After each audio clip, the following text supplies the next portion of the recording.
உள்ளே வேலை செய்யக்கூடிய பரிசுத்த ஆவியானவர் நமக்குள்ளாக கிறிஸ்துவை போல கனிகளை கொடுக்க விரும்புகிறவராய் இருக்கிறார்.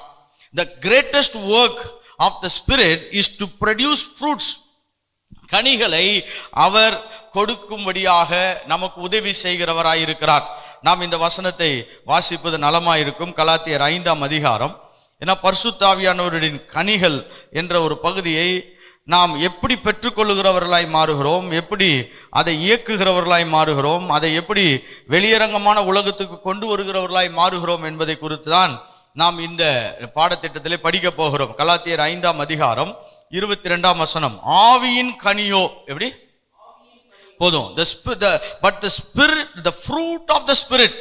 இப்ப உள்ளே இருக்கக்கூடிய ஆவியானவர் சில கனிகளை நமக்குள்ளா என்ன பண்ணுகிறார், நிறைவேற்றி அதை வெளியரங்கமாக விரும்புகிறார். இப்ப இதெல்லாம் யாருக்குள்ள இருந்ததுன்னு பாத்தீங்கன்னா, இதெல்லாம் கிறிஸ்து